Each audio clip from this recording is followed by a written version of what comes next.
Praise the lord, హల్లెలూయా. దేవుని నామానికి మహిమ కలుగును గాక. దేవుని మహా గొప్ప కృపను బట్టి, ప్రేమను బట్టి, ఆయన మహాదయను బట్టి ఈ రాత్రి ఈ నాగులూరు గ్రామంలో ఏర్పాటు చేయబడిన సభలో దేవుని వాక్యం అందించటానికి ఇది కేవలం దేవుని యొక్క కృప ఉన్నది. అందుకే మొదటిగా ఆ మహోన్నతుడైనటువంటి దేవుడు, మన ప్రభు అయినటువంటి యేసుక్రీస్తునకు మొదటిగా నా వందనాలు తెలియజేస్తున్నాను. ఆయనకు కృతజ్ఞతలు చెల్లించుకుంటున్నాను.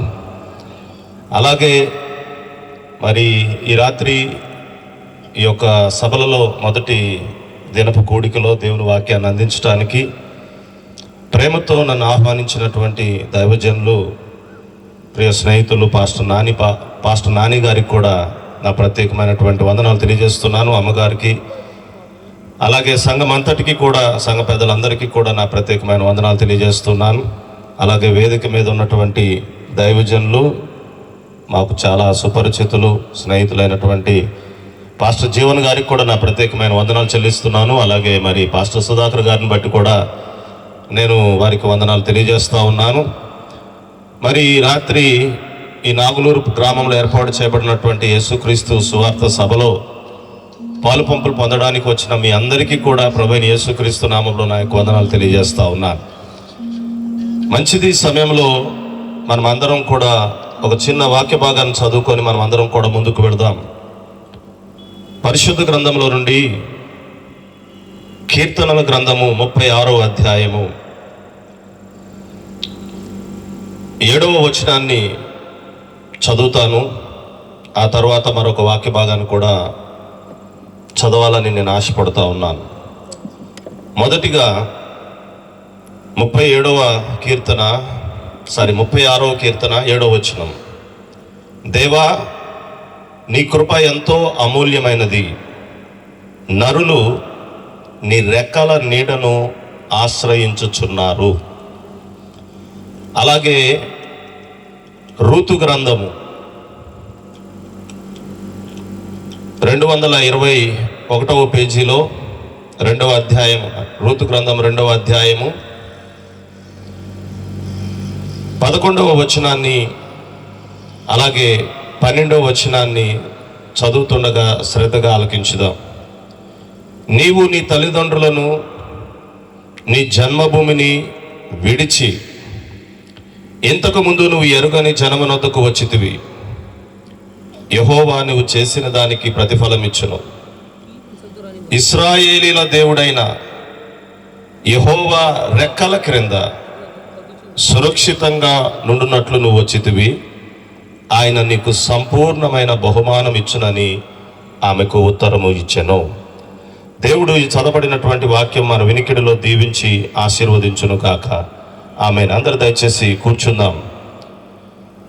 మరొకసారి ప్రభువైన యేసుక్రీస్తు నామంలో ఈ నాగులూరు గ్రామంలో ఏర్పాటు చేయబడినటువంటి ఈ సువార్త సభలో పాలిపంపులు పొందడానికి వచ్చినటువంటి ప్రతి ఒక్కరికి, వేదిక మీద ఉన్నటువంటి దైవజనులకి, ప్రేమతో నన్ను ఆహ్వానించిన పాస్టర్ గారికి నా ప్రత్యేకమైన వందనాలు తెలియజేస్తూ ఉన్నాను. మరి నిజంగా ఈ కూడికలు ఇలాగూ జరగాలంటే అంత తేలికైనటువంటి పని కాదు. ఎంతో శ్రమ పడాలి, ఎంతో కష్టపడాలి, ఎన్నో త్యాగాలు చేయాలి. అప్పుడే ఇలాంటి కూడికలు ఏర్పాటు చేయటం, ఇలాంటి సభలు ఏర్పాటు చేయడం అనేది సాధ్యమవుతుంది. అంత మాత్రమే కాదు, ఇలాంటి సభలకు రావాలన్నా కూడా ఎంతో గొప్ప త్యాగం చేయాలి. మరి ఈ సభలకు అధ్యక్షత వహించినటువంటి సహోదరుడికి కూడా నా ప్రత్యేకమైనటువంటి వందనాలు తెలియజేస్తున్నాను. దేవుడు వారిని కూడా దీవించి ఆశీర్వదించును గాక. ఆమేన్. హల్లెలూయా. మంచిది, ప్రియమైనటువంటి సోదరా, ఈ రాత్రి మనం చదువుకున్నటువంటి లేఖన భాగాన్ని మనం చాలా జాగ్రత్తగా గమనించుదాం, పరిశీలన చేద్దాం, ధ్యానం చేద్దాం. ఎందుకంటే ఎక్కడ మనము సురక్షితంగా ఉండగలం, సురక్షితమైనటువంటి స్థలం ఎక్కడ ఉన్నది అనేటువంటి విషయాన్ని మనం జాగ్రత్తగా ధ్యానం చేద్దాం. మనం కీర్తన గ్రంథంలో చదివిన వాక్యాన్ని గమనించినట్లయితే భక్తుడైనటువంటి దావీదు మహారాజు ఆయన ఈ కీర్తన వ్రాసినట్లుగా మనం చూస్తూ ఉన్నాం. ఆయన ఏమని ఆ కీర్తనలో పలుకుతున్నాడంటే, దేవా నీ కృప ఎంతో అమూల్యమైనది, దేవునికి స్తోత్రం కలుగునుగాక. నరులు ఆపేసారి చదవట్లేదు. నరులు నీ రెక్కల నీడను ఆశ్రయించుచున్నారు, దేవునికి స్తోత్రం కలుగునుగాక. చూడండి, దేవుడు ఎంతో కృపామయుడు, ఆయన కృప ఎంతో అమూల్యమైనది. అందుకే నరులు ఎక్కడికి వస్తున్నారంటే ఆయన రెక్కల నీడలోనికి వస్తున్నారు. నిజంగా ప్రియమైనటువంటి సహోదరులారా, ప్రభు అయినటువంటి యేసుక్రీస్తు మహోన్నతుడైనటువంటి గొప్ప దేవుడు, నిజంగా కృపలో సంపన్నుడు, ఆయన కృపలో ఐశ్వర్యవంతుడు. ఆయన వింటున్నారని అనుకుంటున్నాను. మనం అందరం కూడా ఇవి వినుంటాం. భూమిలో భూపతులను గురించి మనం వింటాం, అంటే భూస్వాములను గురించి మనం వింటాం. లేదా వజ్ర వైడూర్యాలలో గొప్పవారిని మనం చూస్తాం, లేకపోతే ధనములో గొప్పవారిని మనం చూస్తాం, బలములో మనం గొప్పవారిని చూస్తాం. ఇవన్నీ మనం వినుంటాం. కానీ కృపలో ఐశ్వర్యవంతుడు, కృపలో బలవంతుడు అనే ఆయన గురించి మనం ఎవరం కూడా వినం. అందుకే ఇక్కడ అంటున్నాడు, దేవాని కృప ఎంతో అమూల్యమైనది అని చెప్తున్నాడు. నిజంగా ఆయనలాగా కృప చూపగలిగిన వారు ఎవరు కూడా లేరు. అందుకే నరులు ఏం చేస్తున్నారంటే ఆయన రెక్కల నీడ కిందకు వస్తున్నారు. దేవునికి స్తోత్రం కలుగును గాక. చూడండి, మనం చాలా జాగ్రత్తగా గమనించినట్లయితే దేవుడు మొట్టమొదట ఈ యొక్క విశ్వాన్ని ఏం చేశాడంటే కలగజేశాడు. భూమిని, సూర్యుడిని, చంద్రుడిని, నక్షత్రాలని, అందులో సమస్తాన్ని కూడా ఆయన ఏం చేశాడంటే కలుగజేశాడు. వీటన్నిటినీ కూడా ఏలటానికి, పాలించడానికి, సేద్యం చేయడానికి ఆయన ఏం చేశాడంటే తన పోలికలో నరుణ్ణి చేసి ఆ నరుణ్ణి మంటిలో పెట్టి ఈ యొక్క భూమి అంతటిని కూడా ఏలడానికి ఏదేను తోటలో సింహాసనం వేసి కూర్చోండబెట్టాడు. అయితే ఆయన ఒక్కడే ఉండడం ఆయనకి ఇష్టం లేక ఆయన ప్రక్కన చేల్చి ఆయనకు ఒక సాటి అయిన సహాయాన్ని ఇచ్చి చక్కగా వీటన్నిటిని కూడా ఏం చేయమన్నాడంటే ఏలమన్నాడు. అప్పటికి ఆ మొట్టమొదటి కుటుంబం మరణం లేని స్థితిలో ఉన్నది, రోగం లేని స్థితిలో ఉన్నది, బాధలు లేని స్థితిలో ఉన్నారు, కన్నీరు లేని స్థితిలో ఉన్నారు, ఎలాంటి మనస్పర్ధలు లేని స్థితిలో ఉన్నారు. దేవునితో ఒక చక్కని ఐక్యత కలిగి ఉన్నారు, సహవాసాన్ని కలిగి ఉన్నారు, గొప్ప సంతోషాన్ని వారు కలిగి ఉన్నారు. అయితే దేవుడు ఏం చెప్పాడంటే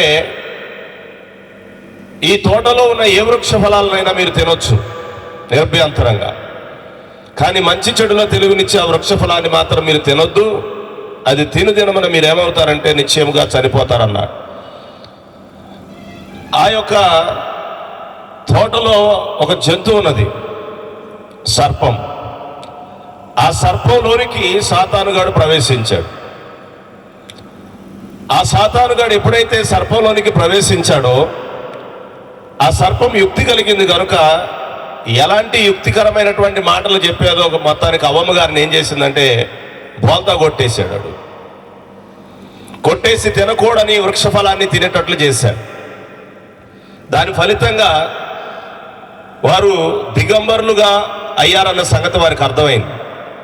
వారు తమ దిగంబరత్వాన్ని ఏం చేయాలనుకున్నారంటే కప్పుకోవాలి అనుకొని వాళ్ళు ఏం చేశారంటే వాళ్ళ సొంత ఆలోచనతో అంజూరపు ఆకులను తీసుకొని వారి దిగంబరత్వాన్ని కప్పుకొని చెట్లు చాటును ఏం చేశారంటే దాక్కోవటం ప్రారంభించారు.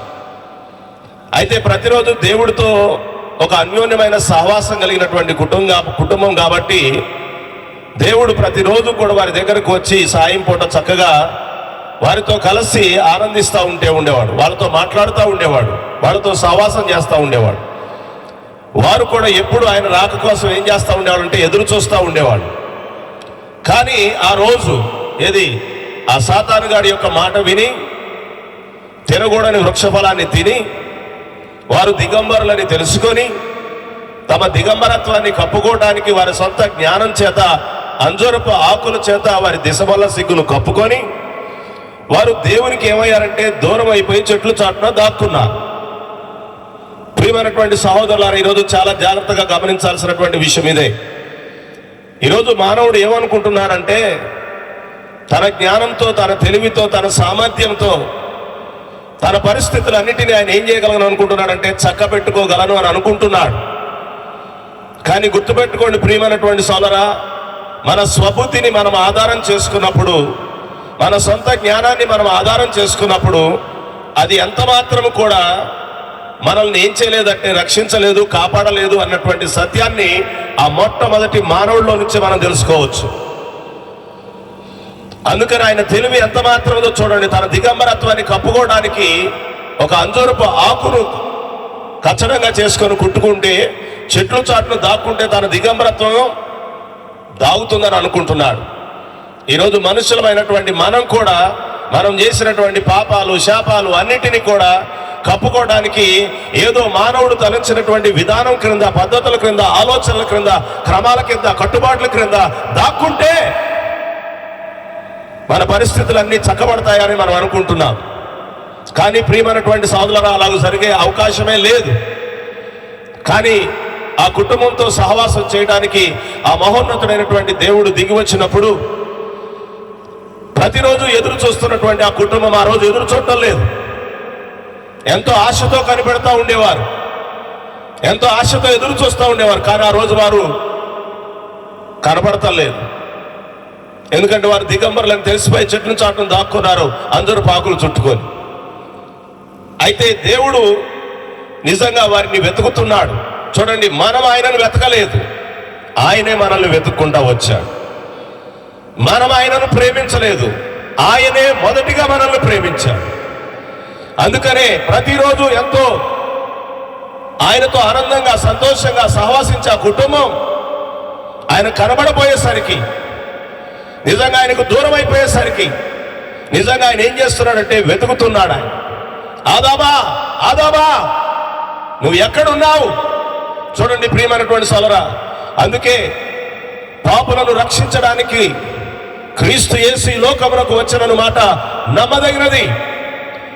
నశించిపోతున్నటువంటి నశించిపోయిన తన కుమారులను వెదకి రక్షించడానికి ఆయన ఈ లోకానికి వచ్చాడు. ఈరోజు మనం అందరం కూడా గ్రహించాలి, మనం అందరం కూడా నశించిపోయినటువంటి దేవుని యొక్క కుమారులము, కుమార్తెలమై ఉన్నాం. అందుకని ఇప్పుడు దేవుడు తన కుమారులను ఏం చేస్తున్నాడంటే వెదికి ఆయన రక్షించేటువంటి పనిలో నిమగ్నమై ఉన్నాడు. ఆయన తన కుమారులందరినీ కూడా ఏం చేస్తున్నాడంటే తన రాజ్యానికి ఆయన ఆయుధపరుస్తూ ఉన్నాడు. మొట్టమొదట ఆ కుమారుడు తప్పిపోయినప్పుడు, నిజంగా దిగంబరై చెట్లు చాటును దాక్కున్నప్పుడు, ఆయన సన్నిధిలోనికి రాలేనప్పుడు ఆయన ఏం చేస్తున్నాడంటే కేక వేస్తున్నాడు, ఆదామా నువ్వు ఎక్కడున్నావు, ఆదామా నువ్వు ఎక్కడున్నావు అని. అప్పుడు ఆయన అన్నాడు, అయ్యా నేను తోటలో చెట్లు చాటున దాక్కున్నానయ్యా, నేను దిగంబరిగా ఉన్నానయ్యా అని అన్నాడు. హల్లెలూయా. అప్పుడు ఆయన ఏమన్నాడంటే, నువ్వు దిగంబరమని నీకు చెప్పినవాడు ఎవడు అంటే నేను తినకూడని వృక్షఫలం నువ్వు తినేసావన్నమాట. అర్థమవుతుందండి? మనం రోగం చెప్తే కారణం కనుక్కుంటాం. అట్లాగే ఆయన రోగం చెప్పగలను దేవుడు కూడా ఏం చేశాడంటే కారణం కనిగేసుకున్నాడు. ఓహో, నువ్వు దిగంబరుడు అన్న సంగతి నీకు తెలిసిందంటే నేను తినవద్దన్న ఫలం నువ్వు తిన్నావు కాబట్టి ఈ విషయం నీకు అర్థమైంది. దేవునికి స్తోత్రం కలుగును గాక. హల్లెలూయా. ఈరోజు నేను అదే చెప్తున్నాను ప్రియమైనటువంటి సోదరా, ఆ మొట్టమొదటి నుండి కూడా దేవుడు ఆయన ఎంత కృప కలిగిన దేవుడో మనకు అర్థమవుతుంది. దేవుడు ఒక ఉద్దేశంతో, ఒక ప్రణాళికతో ఈ సమస్తాన్ని కూడా సృష్టించి తన పోలికలో ఒక మానవుని చేసి సమస్తం మీద ఆధిపత్యం కలిగి ఉండాలని ఆయన ఆశ కలిగి ఉన్నప్పుడు, ఆ స్థితి నుండి ఆ మానవుడు పడిపోయినప్పుడు, ఆ కుటుంబం పడిపోయినప్పుడు నిజంగా ఆయన ఆ కుటుంబం పట్ల ఏం చూపించాడంటే కృపను చూపించాడు. ఆమేన్ గట్టిగా చెప్దామా? హల్లెలూయా. చూడండి, అక్కడ నుంచి ప్రారంభమైంది కృప చూపడం. అందుకే నేను చెప్తున్నాను, ప్రియమైనటువంటి సహోదరులారా, ఈరోజు పడిపోయినటువంటి తన పిల్లల కొరకు, పడిపోయినటువంటి తన కుమారుల కొరకు ఆయన ఏం చేస్తున్నాడంటే కృప చూపించే దేవుడుగా ఉన్నాడు. అందుకని అంటున్నాడు భక్తుడైనటువంటి దావీదు ఏమంటున్నాడు, ప్రభువా నీ కృప ఎంతో అమూల్యమైనది. ఈరోజు పాపులను రక్షించడానికి, పాపముల చేత, అపరాధముల చేత, దోషముల చేత, అతిక్రమముల చేత మనము చచ్చిన వారమై ఉండగా మనలను బ్రతికించడానికే మహోన్నతుడైనటువంటి దేవుడు తన కృప చేత తన కుమారుణ్ణి లోకానికి ఏం చేశాడంటే పంపించాడు. హల్లెలూయా. క్రీస్తుతో కూడా ఆయన మనల్ని ఏం చేశాడంటే బ్రతికించాడు. ఈరోజు ఇదేంటంటే దేవుడు మన ఎడల చూపినటువంటి కృప. ఆ మొట్టమొదటి మానవుడు పడిపోయినప్పుడే, ఆ మొట్టమొదటి కుటుంబం పతనమైనప్పుడే దేవుడు కృపను చూపించి అప్పుడే ఆయన వాగ్దానం చేశాడు. ఎప్పుడు? మొట్టమొదటి మానవుడు, మొట్టమొదటి కుటుంబం పతనమైనప్పుడే దేవుడు వాగ్దానం చేశాడు, ఇదిగో నీ సంతానానికి, స్త్రీ సంతానానికి వైరం కలుగుతుందని చెప్పాడు. అంటే ఆయన ఏం చెప్తున్నాడంటే ఒక స్త్రీ సంతానముగా ఈ లోకంలోనికి రాబోతున్నాడని, ఆ సంతానము ద్వారా నీకు రక్షణ కలగబోతుందని దేవుడు ముందుగానే చెప్పాడు. అందుకే కన్యక గర్భాన యేసు ప్రభు ఏం చేశా, దేవుడు ఒక మానవుడిగా ఈ భూమి మీదకి ఏమవ్వాల్సి వచ్చిందంటే రావాల్సి వచ్చింది. ఎందుకంటే పతనమైనటువంటి మానవుణ్ణి రక్షించడానికి. అందుకే ప్రియమైనటువంటి సోదరులారా, అప్పటి వరకు మానవుడు చేసినటువంటి ప్రతిదీ కూడా ఛాయ, అది ఒక ముంగుర్తు, అది ఒక తాత్కాలిక పరిష్కారమే గాని అది శాశ్వతమైన పరిష్కారం కాదు. ఈరోజు మనుషులు ఆ తాత్కాలికమైనటువంటి పరిష్కారాల క్రిందే ఇంకా బ్రతుకుతున్నారు. కానీ దేవుడు అక్కడ ఏం చూపిస్తున్నాడంటే రాబోతున్నటువంటి శాశ్వతమైనటువంటి పరిష్కారాన్ని, ఆ గొప్ప కృపా ఏర్పాటును మానవాళికి ఆయన ఏం చేస్తున్నాడంటే చూపిస్తున్నాడు. దేవుడు ఎంత కృపమయుడో ఈరోజు మనం అందరం కూడా అర్థం చేసుకోవాలి. అందుకే నరులందరూ కూడా ఏం చేస్తున్నారంటే ఆయన రెక్కల నీడల కిందకు వస్తున్నారు. ఇక్కడ కులంతో పని లేదు, మతంతో పని లేదు, జాతితో పని లేదు, రంగుతో పని లేదు, ఉన్నోడా లేనోడా, ధనవంతుడా దరిద్రుడా, అందగాడా అందవిహీనుడా, దానికి ఏ సంబంధం లేదు. ఈరోజు ఆయన కృప చూపడంలో ఐశ్వర్యవంతుడై ఉన్నాడు. అందుకనే బైబిల్ చెప్తుంది ఆయనకి ఏ భేదం లేదు, యూదుడని లేదు, గ్రీసు దేశస్థుడని లేదు, దాసుడని లేదు, స్వతంత్రుడని లేదు, తనకు మొరపెట్టు వారందరి ఎడల ఆయన కృప చూపడానికి ఐశ్వర్యవంతుడై ఉన్నాడు. దేవునికి స్తోత్రం కలుగును గాక. చూడండి ప్రియమైనటువంటి సోదరులారా, కృప నుండి తొలగిపోయినటువంటి మానవాళికి ధర్మశాస్త్రం అనుగ్రహించబడినప్పుడు, ధర్మశాస్త్ర ప్రకారముగా ఒక స్త్రీ వ్యభిచారం చేత పట్టబడినప్పుడు, వ్యభిచారం చేత పట్టబడిన స్త్రీని రాళ్లతో కొట్టి ఏం చేయాలంటే చంపాలి. అందుకని ఒకరోజు వ్యభిచారం చేత పట్టబడినటువంటి స్త్రీని తీసుకొని ధర్మశాస్త్ర పండితులందరూ కూడా ఏం చేశారంటే యేసు ప్రభు దగ్గరకు ఆ స్త్రీని తీసుకొచ్చారు. వింటున్నారా ప్రియమైనటువంటి సోదరులారా? అయ్యా, ఈ స్త్రీ వ్యభిచారం చేసింది, వ్యభిచారం చేస్తూ పట్టబడింది, ధర్మశాస్త్రం ఇలాగ చెప్తుంది, వ్యభిచారం చేత పట్టబడిన స్త్రీని రాళ్లతో కొట్టి చంపాలని, కాబట్టి ఈ స్త్రీకి నువ్వు ఏ శిక్ష విధిస్తావు అని చెప్పేసి ఆయన అడగడానికి వచ్చారు. కానీ వారికి తెలవదు ఆయన కృపామయుడని, ఆయన కృప చూపువాడని.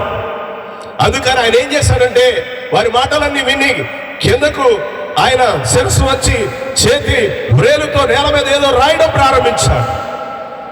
అవన్నీ రాస్తున్నప్పుడు వాళ్ళు చూశారు, రాళ్ళు తీసుకొని వచ్చారు. ఇక ఆయన ఏం చెప్తాడు? మోషేకి ధర్మశాస్త్రం ఇచ్చిన వాడు ఆయనే, ధర్మశాస్త్రాన్ని పాటిస్తాడు, ధర్మశాస్త్రం ప్రకారం రాళ్ళుతో కొట్టాలి, కాబట్టి అందరూ తలా ఒక రాయి తీసుకొని వచ్చారు. ఆయన చెప్పకముందే వీళ్ళు డిసైడ్ అయ్యి వచ్చారన్నమాట. ఆయన రాళ్ళేసి కొట్టాలంటారని డిసైడ్ అయ్యి వచ్చారు, రాళ్ళు తీసుకొని వచ్చారు. లేకపోతే రాళ్ళన్నీ అక్కడ పడేసి ఎందుకు వెళ్తారు? దేవునికి స్తోత్రం కలుగును గాక. హల్లెలూయా. కానీ ఆయన ఏదో రాస్తా ఉంటుంటే ఒక్కొక్కడు చిన్నగా ఏమయ్యాడంటే రాళ్ళన్నీ వదిలిపెట్టి అందరూ వెళ్ళిపోయారు. ఎవ్వడు కూడా ఆమె మీద రాయి వేయలేకపోయాడు. ఒక్కసారి ఆయన తలపైకి చూస్తే ఎవడు కనపడతల్లా. ఆ వ్యభిచారంలో పట్టబడిన స్త్రీ ఆయన తప్ప ఇంకెవరు కూడా అక్కడ లేరు. అప్పుడు ఆయన ఆ స్త్రీ వైపు చూసి అన్నాడు, అమ్మా, ఎవరు నీ మీద రాయి వేయలేదా? హల్లెలూయా. అప్పుడు ఆయన ఏమన్నాడు తెలుసా? అయ్యా, ఎవరు నా మీద రాయి వేయలేదయ్యా అని అన్నాడు. అని అన్నది ఆమె. అప్పుడు ఆయన అన్నాడు, నేను నీ మీద రాయి వేయటం లేదు. దేవునికి స్తోత్రం కలుగును గాక. నిజంగా ఆయన రాయి వేయటానికి హక్కు కలిగిన వాడే, ధర్మశాస్త్రం ఇచ్చిన వాడు ఆయనే. ధర్మశాస్త్ర ప్రకారంగా వ్యభిచారంతో పట్టబడిన స్త్రీని రాళ్లతో కొట్టవలసి ఉన్నది. కానీ ఇప్పుడు ఆయన ఏం చేశాడంటే కృప చూపించాడు. ఆయన కృప చూపించి ఆ స్త్రీని ఏం చేశాడంటే రక్షించాడు. ప్రభుకు ఒకసారి మనం అందరం స్తోత్రం చెప్తాం.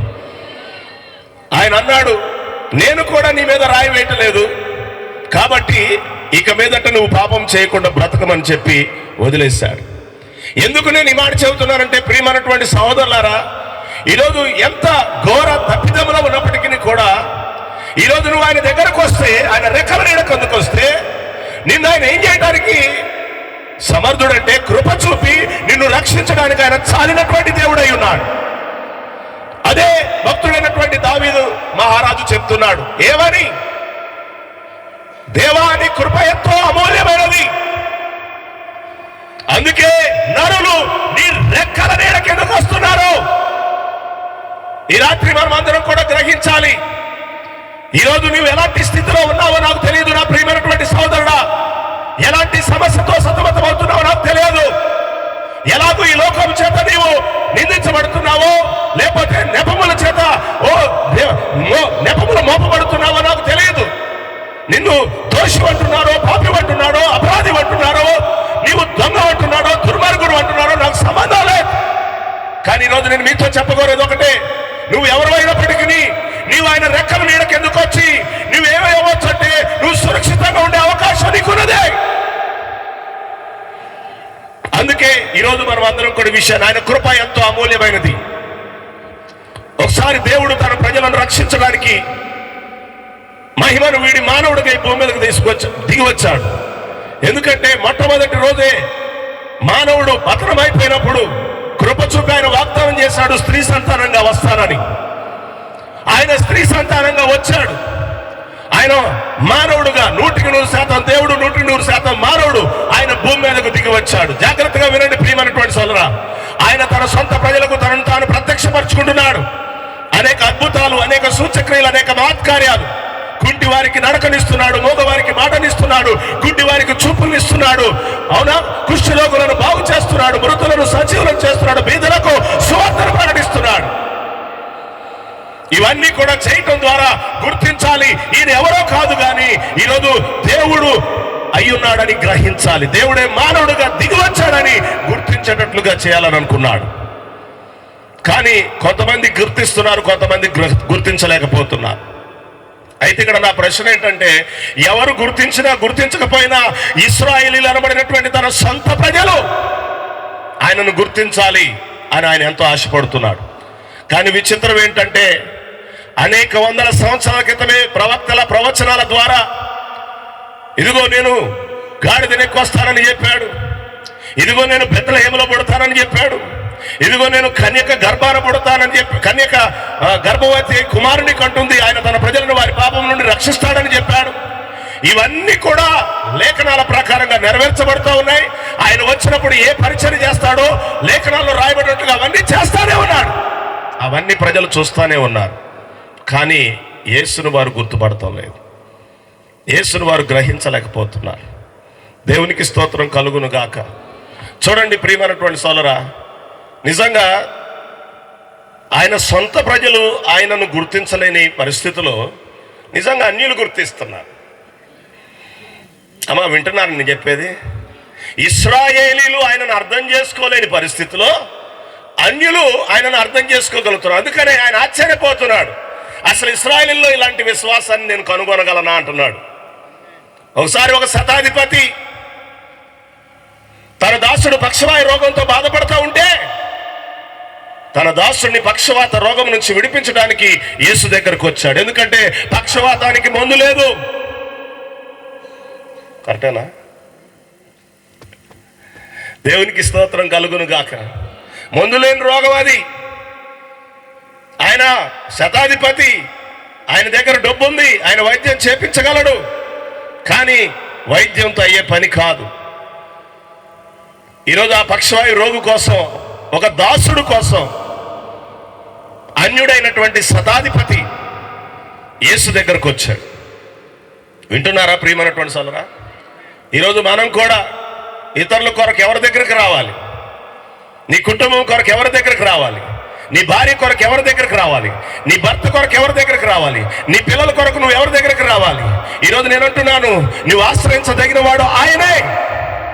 అక్కడే నీకు స్వస్థత అయినా, అక్కడే నీకు రక్షణ అయినా, అక్కడే నీకు విమోచన అయినా, అక్కడే నీకు ఆశీర్వాదమైన, అక్కడే నీకు సంపూర్ణమైన బహుమానమైన దొరికింది. హల్లెలూయా. ఇప్పుడు ఆ శతాధిపతి వచ్చాడు. అయ్యా, నా దాసుడు పక్షవాత రోగంతో బాధపడుతున్నాడు అయ్యా, దయచేసి నా దాసుని బాగు చేయ్యా అని అన్నాడు. చెప్పాను కదా, మన దేవుడు కృపలో ఐశ్వర్యవంతుడు. ఏ ఊర్రా నీదానల్లా, ఏ కులరా నీదానల్లా, ఏ గోత్రంలో నీదానల్లా, ఏ పార్టీరా నీదని కూడా అనలా. ఈరోజు మనం ఏదన్నా అడగాలంటే ఇన్ని వివరాలు సేకరిస్తేనే కానీ సహాయం దొరకదు. కానీ ఆయన దేవు అడగల. దేవునికి స్తోత్రం కలుగును గాక. ఇప్పుడు ఆయన ఏమన్నాడో తెలుసా? పద, నీ దాసుని బాగు చేస్తా పద. ఎంత కృప కలిగిన వాడు దేవుడు. ఆయన కృప ఎంత అమూల్యమైందో చూడండి. ఒక అన్యుడు తన దాసుని కొరకు ఆ పక్షవాత రోగం నుంచి విడుదల పొందడానికి ఆయన సహాయానికి వచ్చినప్పుడు ఆయన కృప చూపి ఏమన్నాడు తెలుసా? పద, నీ దాసుని నేను బాగు చేయడానికి వస్తానన్నాడు. అప్పుడు ఆయన ఏమన్నాడు తెలుసా? అయ్యా, నువ్వు నా ఇంటికి రావడానికి నేను యోగ్యుని కాదు. హల్లెలూయా. ఇశ్రాయేలు దేవుడు ఒక అన్యుల ఇంటిలోనికి రావటానికి, అవునా కదా, యోగ్యుడును కాను అని అంటున్నాడు. అంటే ఈ దేవుడు ఒక అన్యుల దగ్గరకు రావడానికి అన్యులమైన మనం యోగ్యులం కాదు. నిజానికైతే ఏమన్నా అర్థమవుతుందో అర్థం కావట్లేదా? అంతేగాని వాళ్ళ ఇంట్లో సోఫా లేదు, కానీ సోఫా లేక కాదు, వాళ్ళ ఇంట్లో ఆయనను స్వీకరించి మంచి విందిచ్చే స్తోమత ఆయనకు లేక కాదు.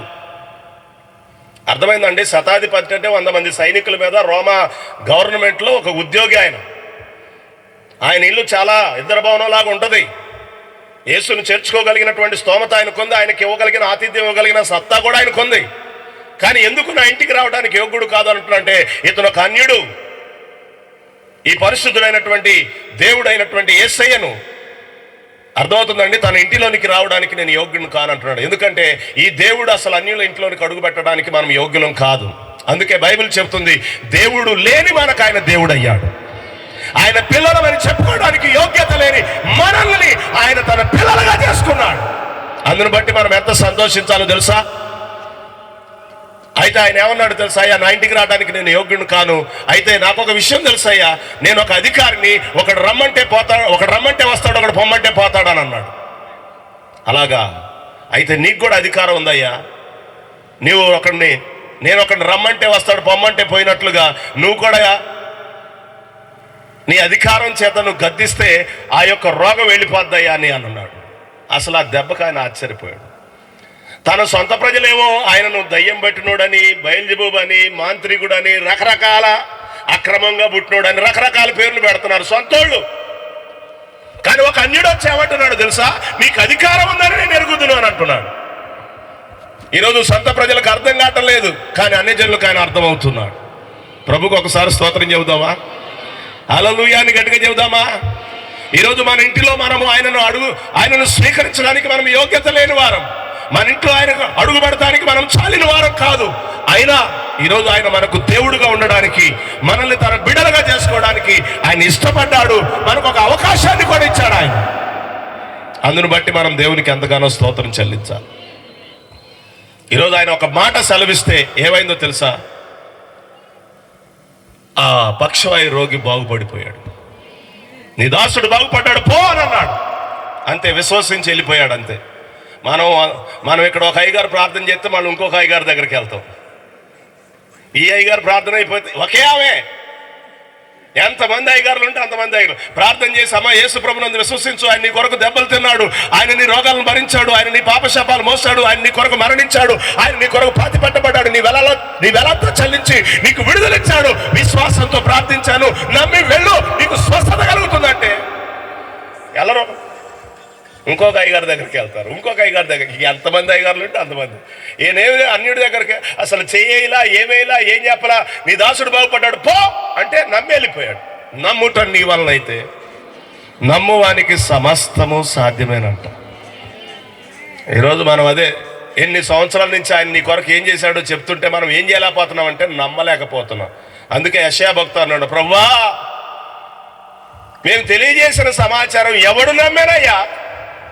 అమ్మా వింటున్నారా? మేము తెలియజేసిన సమాచారం ఎవడు నమ్మినయ్యా? హల్లెలూయా.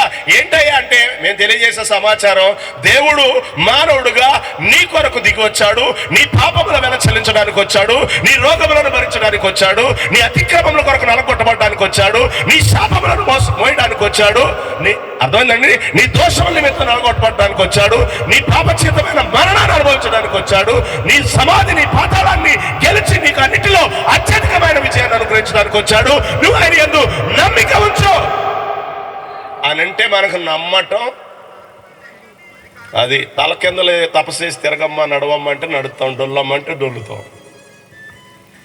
ఇంత సింపుల్గా నమ్మంటే నమ్మటానికి మనకు కష్టమైపోతుంది. యేసుప్రభు నమ్ముకోమ్మ అంటే నమ్ముకుంటే అయిద్దంటారండి అయ్యగారు. హల్లెలూయా. అయిద్దంటే అయ్యిద్ది, అవదంటే అవదంతే.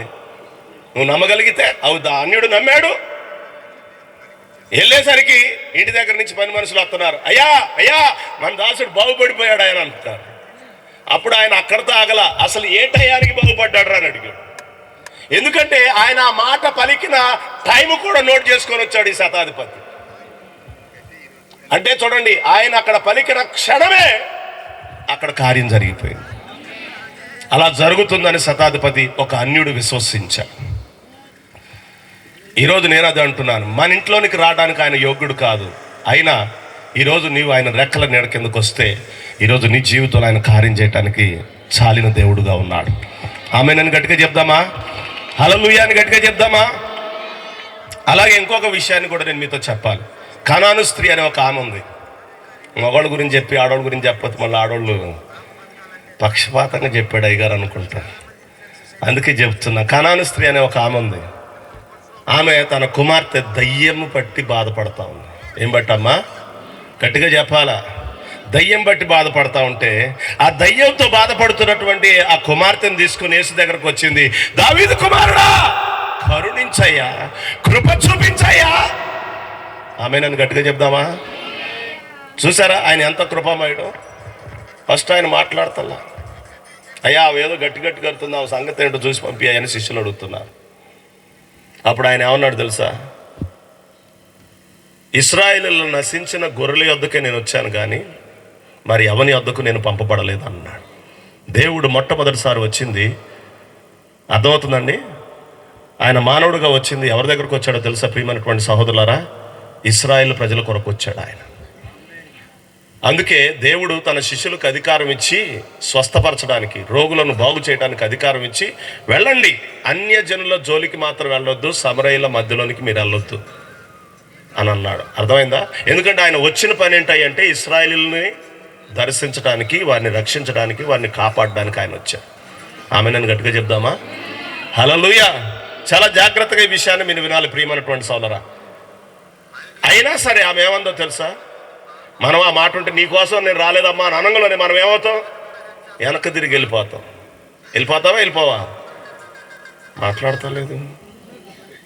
నేను ఆయన కోసం వచ్చా, నీ కోసం రాలేదంటే మనం అలిగేస్తాం, బాధపడేస్తాం, వెనక్కి తిరిగి వెళ్ళిపోతాం. కానీ అవి అట్లాంటిది కాదు, అన్యురాలు. అందుకని అన్యులు అంటే చాలా గొప్ప విశ్వాసులు అండి వాళ్ళు. ఇక్కడ ఉన్నారు వాళ్ళు, మనం అందరం వాళ్ళే. ప్రభువుకి ఒకసారి స్తోత్రం చెప్దాం. అయినా పట్టుబట్టి అక్కడే కూర్చుంది. తర్వాత ఆయన అన్నాడు, పిల్లల రొట్టె తీసుకొని కుక్క పిల్లకి ఏమంటావు అమ్మా అని అన్నాడు ఆయన. కుక్కతో సంబోధించితే మనం ఉంటాం అక్కడ. కానీ ఆ స్త్రీ అన్యురాలు ఉంది తన కుమార్తెను బాగు చేసుకోవటానికి. ఎందుకంటే ఆమెకు తెలుసు ఆయన రెక్కల నీడ కిందనే నా కుమార్తెకు స్వస్థత కలుగుతుందని, నా కుమార్తెకు విడుదల కలుగుతుందని, ఆ దయ్యము బారి నుండి విడుదల కలుగుతుందని ఆమె నమ్మి వచ్చింది. ఒక అన్యురాలు. దేవునికి స్తోత్రం కలుగును గాక. వింటున్నారా నా ప్రియమైనటువంటి సోదరులారా? అయ్యా, యజమానులు బల్లల మీద రొట్టెలు తింటా ఉంటుంటే కింద పడిన మొక్కలు కుక్కలు ఏరుకొని తింటాయి కదయ్యా. అస్సలు ఆ మాటకు ఆయన వండర్ అయిపోయాడు. అమ్మ, అసలు ఏంటి విశ్వాసం, ఏంటి లోకం? అసలు అన్ని జనుల్లో ఇట్లా ఆశ్చర్యకరుడైనటువంటి యేసయ్యకే ఆశ్చర్యాన్ని కలిగించే మాట మాట్లాడిందా? అసలు ఆశ్చర్యకరుడే, అసలు ఆయనే ఆశ్చర్య కార్యాలు చేసేవాడు. మనం పాడతాం, ఆశ్చర్యకరుడు, ఆలోచనకర్త. అవునా కాదా? హల్లెలూయా. ఇప్పుడు ఆశ్చర్యకరుడే ఆశ్చర్యపరిచింది. ఆమేన్. ఈరోజు అన్ని జనులు దేవుని మీద ఎంత నమ్మకం ఉంచుతున్నారో చూడండి, యేసయ్య మీద. ఆయన రెక్కల నింద ఏ సమస్యకైనా, ఏ బాధకైనా, ఏ కష్టానికైనా, అర్థమైందండి, పాపానికైనా, మరణానికైనా, శాపానికైనా, దేనికైనా, 7 ఏళ్ల నాటి శనికైనా, తాత ముత్తాతల శాపానికైనా, అర్థమవుతుందా? అర్థం కావట్లేదా? తరతరాల నుంచి మన మీదకు దొర్లుకొస్తున్న శాపానికైనా ఈరోజు ఆశ్రయించి సురక్షితంగా ఉండగలిగిన వారు యేసయ్య రెక్కల కింద మాత్రం. అందుకే ఒకరోజు యేసు ప్రభు యెరూషలేము వైపు చూసి ఏడుస్తున్నాడు. ఏం చేస్తున్నాడమ్మా? ఏడుస్తున్నాడు. ఏమని? ఓ యెరూషలేమా, ఓ యెరూషలేమా. దేవుని పిల్లలను చూసి ఏడుతున్నాడు, ఇజ్రాయెల్ ప్రజలను చూసి ఏడుతున్నాడు. ఎన్ని మార్లు కోడి తన పిల్లను తన రెక్కల కిందకి ఎలా తీసుకొచ్చుకుంటుందో అలా మిమ్మల్ని నా రెక్కల కిందకు తెచ్చుకోవాలని నేను ఎన్ని మార్లు మిమ్మల్ని దర్శించాను. మీ మధ్యలో ఎన్ని అద్భుతాలు చేశాను, ఎన్ని సూచక్రియలు చేశాను, ఎన్ని మహత్కార్యాలు చేశాను, నేనెవరో మీరు గుర్తించాలని. అయినా వాళ్ళు ఏం చేయలేదు, ఆయన రెక్కల నీడ కిందకు రాలేదు. అందుకే ఇశ్రాయేల్ ప్రజలు ఆ తర్వాత టైటస్ అనే రోమా చక్రవర్తి వచ్చి యెరూషలేమును ఏం చేశాడు అంటే నాశనం చేశాడు, పాడు చేసేసాడు. అప్పుడు దేశం కలిగిన ప్రజలు, వాగ్దాన దేశం కలిగినటువంటి ప్రజలు, వారు నివసించడానికి స్థలం లేకుండా నలు దిశలా చెదిరిపోయారు. ప్రపంచ దేశాలకి ఏమైపోయారంటే ఆయా దేశాల్లో తలదాచుకోవడానికి వెళ్ళిపోయారు. వింటున్నారు నేను మీతో చెప్పేది? ఎలాంటి ప్రజలు ఎలాంటి పరిస్థితికి వచ్చారు? ఎందుకంటే ఆయన రెక్కల కిందకు రాలేదు. చూడండి ప్రియమైనటువంటి సలరా, ఆయన రెక్కల కింద ఎంత సురక్షితంగా ఉంది, ఆయన రెక్కల కిందకు రాకపోతే ఎంత నష్టం. అందుకని ఈరోజు నువ్వు ఎవరివైనా ఆయన కృప చూపడానికి చాలినవాడు. ఆయన కృప ఎంతో అమూల్యమైంది. నరులు, అందుకనే దావీదు భక్తుడు అన్నాడు, దేవా నరులు నీ రెక్కల కిందకు వచ్చి ఆశ్రయం చేసుకుంటున్నారు. నీ రెక్కలను ఆశ్రయం చేసుకుంటున్నారు. ప్రభుకు ఒకసారి స్తోత్రం చెప్దామా? ఇలా చెప్పుకుంటూ పోతే తెల్లారిపోద్ది, పొద్దుగూగిపోద్ది. హల్లెలూయా. చివరికి ఒక మాట చెప్పేసి నేను ముగి చేస్తున్నాను, సమయం అయిపోతుంది కాబట్టి. మనం ఒక ఆమెను గురించి చదువుకున్నాం కదా, రూతమ్మ గారు. బైబిల్ గ్రంథంలో 2 గ్రంథాలు స్త్రీల పేర్లతో రాయబడ్డాయి. 2 గ్రంథాలు. అందులో ఎస్తేరు గ్రంథం ఒకటి, రూతు గ్రంథం ఒకటి. దేవునికి స్తోత్రం కలుగును గాక. ఆమెనని గట్టిగా చెప్దామా? ఇప్పుడు ఈ రూతు ఎవరు? మోయాబీరాలు, మోయాబీ దేశస్థురాలు. జాగ్రత్తగా వినండి ప్రియమైనటువంటి సంగతి. ఒకరోజు ఇశ్రాయేలు దేశంలో నుండి, యోధా బెత్లెహేములో నుండి నయోమి తన భర్త, తన యొక్క 2 కుమారులు, వినండి ప్రియమైనటువంటి సోదరా, కరువు వచ్చిందని, ఏమొచ్చిందని? కరువు వచ్చిందని యోధా బెత్లెహేమును వదిలిపెట్టి మోయాబు దేశానికి వచ్చారు. ప్రియమైనటువంటి సోదరులారా, చాలా జాగ్రత్తగా గమనించండి. ఈరోజు నేను అందుకే చెబుతున్నాను, ఏం వచ్చినా ఆయన రెక్కల కింద నుంచి మాత్రం వెళ్ళిపోమాకండి. కరువు కాలములో కూడా మిమ్మల్ని సజీవులనుగా కాపాడడానికి ఆయన సమర్థుడు. 3.5 సంవత్సరాలు ఇజ్రాయెల్ దేశంలో ఆకాశం ఎత్తడిగా మారితే, హల్లెలూయా, రాజుగారింటిలో పశువుకి మేత దొరకపోతే, సారేపతి అనే ఊరిలో విధవరాలింట్లో రొట్టె దొరుకుతుంది. ప్రభుకు ఒకసారి స్తోత్రం చెప్పగలరా? ఎందుకు నేను ఈ మాట చెబుతున్నానో తెలుసా ప్రియమైనటువంటి సోదరులారా? ఈరోజు ఆయన ఎంత సమర్థుడో నీకు అర్థం కావాలి. ఆయన రెక్కల నీడ, అందుకనే పరిస్థితులు కూడా నిన్ను ఆయన రెక్కల నీడ నుండి నిన్ను దూరం చేయకూడదు. ప్రభువా, నిన్ను విడిచి నేను ఎక్కడికి వెళ్ళగలను ప్రభువా? అవునా? నీకు దూరమై నేను మనగలనా ప్రభువా? నేను బ్రతకగలనా? ఈరోజు ఇశ్రాయేలీయులు అయినటువంటి యూదా బెత్లెహేములో నివసిస్తున్నటువంటి ఈ యొక్క నయోమి భర్త, వారి కుమారులు కరువు వచ్చిందని కరువు నుంచి తమ ప్రాణములను కాపాడుకోవడానికి ఎక్కడికి వచ్చారంటే మోయాబు దేశానికి వచ్చారు.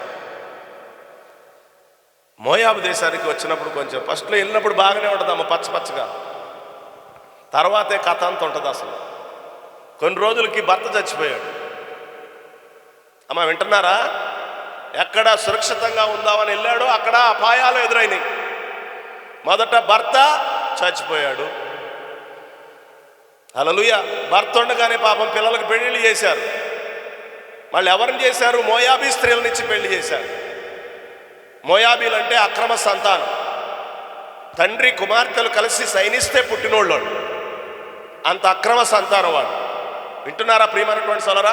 అలాంటి అమ్మాయిలనిచ్చి ఇశ్రాయేలీలు ఏం చేశారు? వివాహం చేశారు. ఈరోజు చాలా మందికి పెళ్ళిళ్ళు ఎవరితో చేసుకోవాలో తెలియట్లా. కరువు వచ్చిందని, అమ్మాయిలు కరువు వచ్చిందని ఎవరు పడితే వాళ్ళనే, ఎట్టంటోళ్ళని పడితే అట్టంటోళ్ళనే. దేవునికి స్తోత్రం కలుగును గాక. పాపం ఈయన కూడా, ఎందుకంటే ఇశ్రాయేలుకి ఒక చట్టం ఉంది, ఇశ్రాయేలీనే చేసుకోవాలి. ఏ అన్యురాలను కూడా వివాహం చేసుకోవడానికి వీలు లేదు. కానీ వీడు మోయాబీ స్త్రీని ఏం చేశాడు? వివాహం చేసుకున్నారు పిల్లలకి. కానీ విషయం ఏంటో తెలుసా? తర్వాత నయోమి భర్త చనిపోయాడు. తర్వాత తన 2 కొడుకులు కూడా చచ్చిపోయాడు. వింటున్నారమ్మా? అందరికి అర్థమవుతుందా?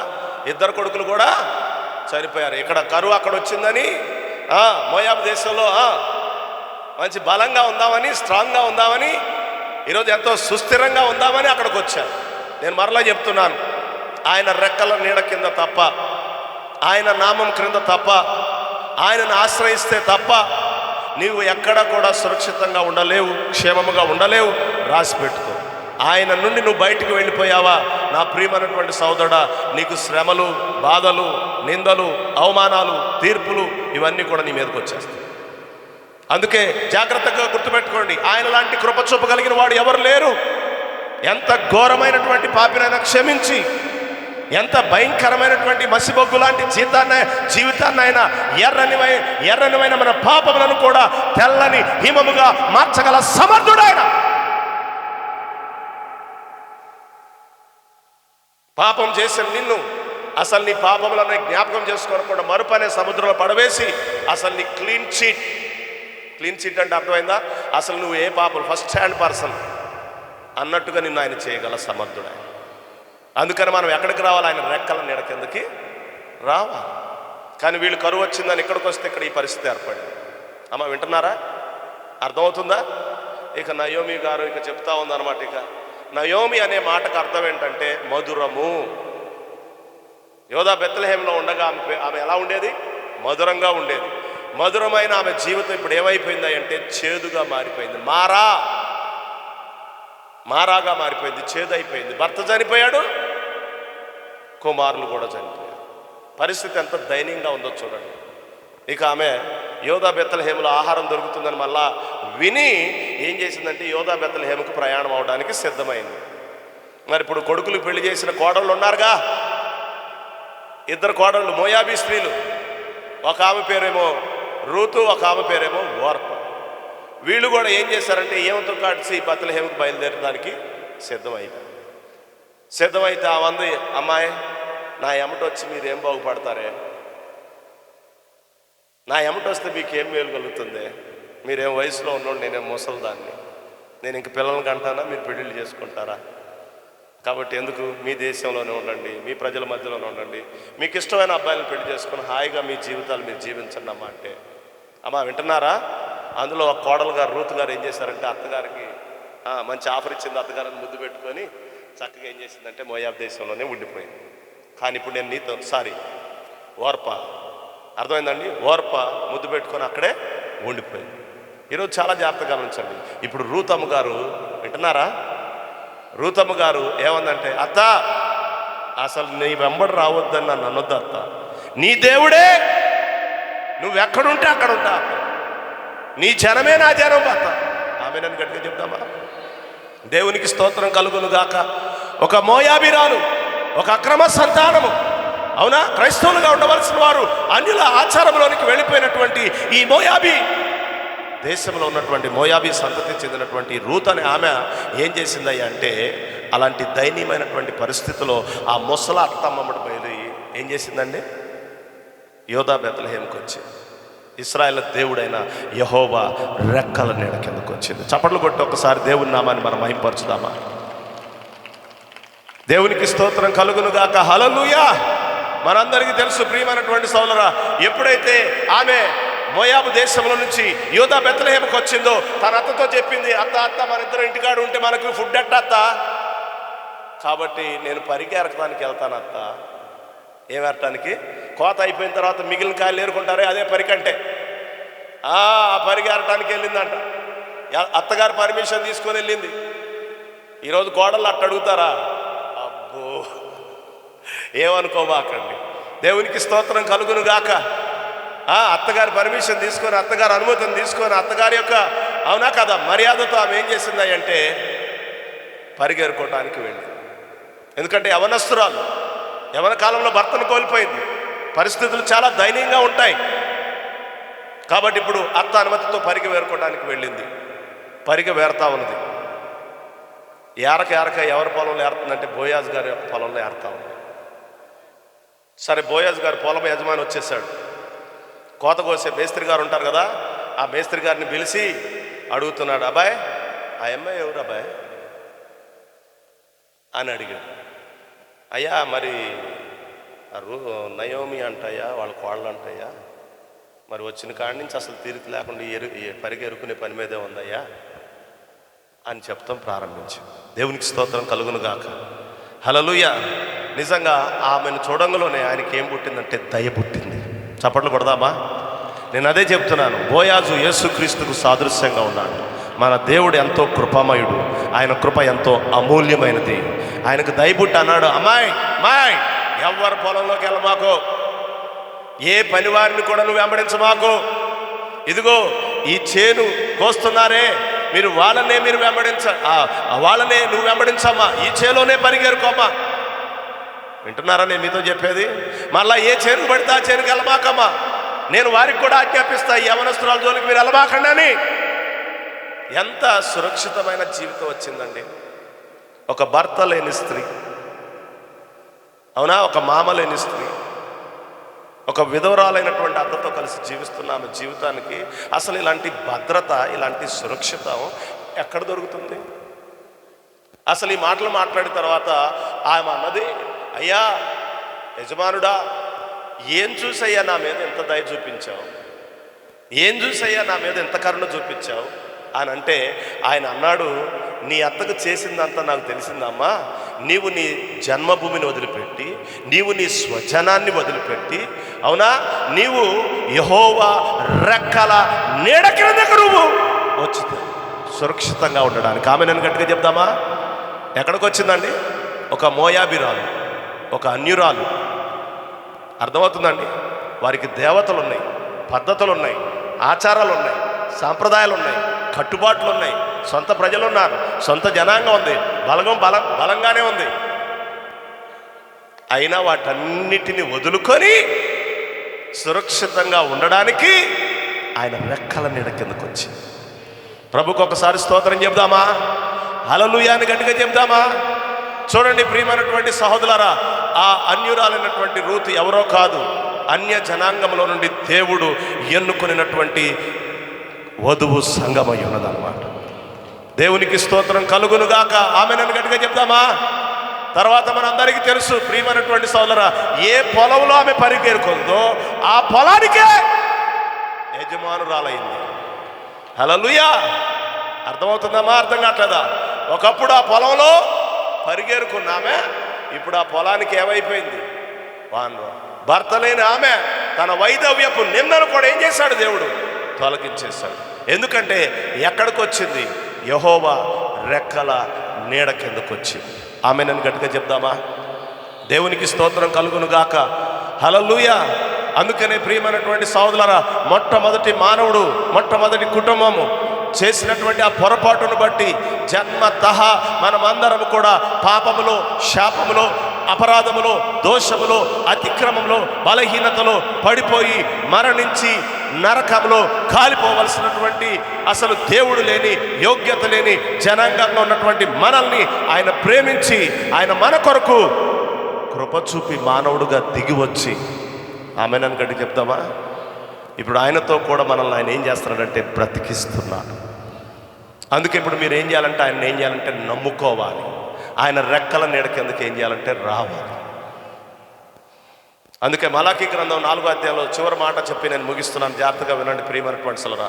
యెహోవా నియమించిన భయంకరమైన కాదు ఏలయనగా ఒక దినము నియమింపబడి ఉన్నది, కొల్లిమి కాలునట్లు అది కాలుతుంది. గర్విష్ఠులందరూ, దుర్మార్గులందరూ కొయ్య కాలులాగా అగ్నిలో ఏమైపోతారంటే కాలిపోతారు. ఆమె నన్ను గట్టిగా చెప్దామా? అమ్మా, నమ్మకపోతే ఏం జరుగుతుందో చూడండి. గర్విష్ఠులుగా నడిస్తే, అహంకారులుగా నడిస్తే, దుర్మార్గులుగా నడిస్తే, ఆయనను త్రోసివిస్తే వారందరూ కూడా ఒక రోజున ఏమవుతున్నారంటే అగ్నిలో కాలిపోబోతున్నారు. ఆమె నన్ను గట్టిగా చెప్దామా? హల్లెలూయా అని గట్టిగా చెప్దామా? కానీ యెహోవా యందు భయభక్తులు గలవారగు మీకు నీతి సూర్యుడు ఉదయిస్తాడు. ఆయన రెక్కల నీకు ఆరోగ్యం కలగజేస్తుంది. నీవు కొవ్విన దూడలాగా గంతులు వేస్తావు. ఆమె నన్ను గట్టిగా చెప్దామా? అమ్మా, అందరికి అర్థమవుతుందో అర్థం కావట్లేదు. హల్లెలూయా. నీవు గర్వించి ఆయన రెక్కల నీడ కిందకు రాక దూరం అయిపోయావు అనుకో, అగ్నిలో కాలే పరిస్థితి వస్తుంది. కానీ నువ్వు ఆయన రెక్కల కిందకు వస్తే, ఆయన నామమును ధరించుకుంటే, ఆయన నామమున బాప్తిజమం పొందితే, నువ్వు మారు మనసు పొంది నీ పాపముల కొరకు, నీ అపరాధముల కొరకు, నీ దోషముల కొరకు, నీ అతిక్రమముల కొరకు, నువ్వు చేసిన తప్పిదముల కొరకు నువ్వు పశ్చాత్తాపడి, ప్రభువా నేను పొందవలసిన శిక్ష నాకు బదులుగా నువ్వు పొందడానికి వచ్చావు, దేవుడు లేని నాకు నువ్వు దేవుడు అయ్యావు, నీ కుమారుడిని చెప్పుకోవడానికి యోగ్యత లేని నాకు నీ కుమారుడిని చెప్పుకునే యోగ్యతనిచ్చావు ప్రభువా, నా నిందనంతా తొలగించడానికి వచ్చావు ప్రభువా, నా కోసం మరణించావు, నా కోసం బాధ పెట్టబడ్డావు, నా కోసం తిరిగి లేచావు, నీ ఆత్మ నాకు ఇచ్చావు, నీ వాక్యం నాకు ఇచ్చావు, నీ త్రోవను నాకు చూపించావు, నీ రాజ్యానికి నన్ను చేరుస్తున్నావు, నీ నాడిగా నన్ను చేసుకుంటున్నావు ప్రభువా, నా జీవితాన్ని కల్పిస్తున్నాను అని ఈరోజు నువ్వు నమ్మి బాప్తిజమం పొందితే, నమ్మి బాప్తిజమం పొందిన వాడు రక్షించబడతాడు, నమ్మని వానికి శిక్ష విధించబడుతుంది. హల్లెలూయా. అందుకే నా ప్రియమైనటువంటి సోదరా, ఈ రాత్రి నేను మీ అందరికీ చెప్పుకోలేదు ఒకటే, దేవా నీ కృప ఎంతో అమూల్యమైనది. హల్లెలూయా. ఈరోజు ఆయన లాంటి కృపామయుడు, ఆయన లాంటి కరుణామయుడు, ఆయన లాంటి కరుణా సంపన్నుడికి ఇంకెక్కడ వెతికిన, పోతార్థం పెట్టి ఎతికిన దొరకడు నీకు. ఈరోజు నీకు ఏ సమస్య ఉన్నా, ఏ బాధ ఉన్నా, ఈరోజు జన్మతః నువ్వు అనుభవిస్తున్న ఆ పాప శాపాల, దోష, అతిక్రమ, బలహీనతలన్నిటి యొక్క వెల చెల్లించి మరణించవలసిన నిన్ను మరణము నుండి జీవంలోనికి దాటివేయటానికి, మొట్టమొదటి కుటుంబం ఒకప్పుడు మరణం లేకుండా, అర్థమవుతుందండి, ఏ విధమైనటువంటి రోగం లేకుండా, వ్యాధులు లేకుండా, బాధలు లేకుండా, ఎలాంటి విభేదాలు లేకుండా, ఎంత సంతోషకరమైనటువంటి సహవాసం దేవునితో కలిగి ఈ భూమి అంతటిని ఏలే అనుభవాన్ని కలిగి ఉన్నారు, ఆధిక్యతను కలిగి ఉన్నారు. తిరిగి మరలా దేవుడు మనల్ని అలాంటి స్థితికి ఏం చేయబోతున్నాడంటే తన కృప చేత మనం తీసుకొని వెళ్ళబోతున్నాడు. ఆయన రెక్కల కింద నీకు అంత ఆధిక్యత దొరుకుతుంది, అంత భాగ్యం దొరుకుతుంది. ఈరోజు నీవు ఎవరివైనా సరే, నీ కులం ఏదైనా, నీ మతం ఏదైనా, నువ్వు ఎలాంటి దేవుడు కాని వాటిని దేవుడుగా భావించి వ్యర్థంగా ఆరాధిస్తున్నా, ఈరోజు ఒక నిజ దేవుడి గురించి నేను మీతో చెప్తున్నాను, ఒక నిజమైన రక్షకుని గురించి నేను మీతో చెప్తున్నాను. నిజంగా కృప చూపడంలో ఆయన ఐశ్వర్యవంతుడు, ఆయన కృప ఎంతో అమూల్యమైనది. ఈరోజు ఆయన రెక్కల నీడ కిందకు వస్తే, ఆయన నామమును నువ్వు ధరించుకుంటే, ఆయన నామమును ఆశ్రయిస్తే నీవు సురక్షితంగా ఉంటావు, నువ్వు క్షేమముగా ఉంటావు. రేపు ఆకాశ మహాకాశంలో వికటమగు గొప్ప వేండ్రముతో లయమైపోబోతున్నాయి, భూమియు దాని మీద కృత్యములన్నీ కాలిపోబోతున్నాయి. కానీ వాటన్నిటి నుంచి నిన్ను తప్పించి నిన్ను సురక్షితమైన స్థలంలో దాచడానికి చాలిన వాడు ఎవరో తెలుసా? నా ప్రభు అయినటువంటి యేసుక్రీస్తు. కనుక ఇంకా ఎవరైనా నమ్మని వారు ఉంటే నమ్ముకోనండి, నమ్మిన వారు మరంత నమ్మకంగా ఆయనతో నడవండి. ఎవరైనా దూరస్తులై ఉంటే తిరిగి మరలా ప్రభు రెక్కల కిందకు రావాలని, ప్రభు నామంను ధరించుకోవాలని ప్రభు అయిన యేసుక్రీస్తు నామములో మీ అందరికీ మనవి చేస్తూ సెలవు తీసుకుంటున్నాను. God bless you.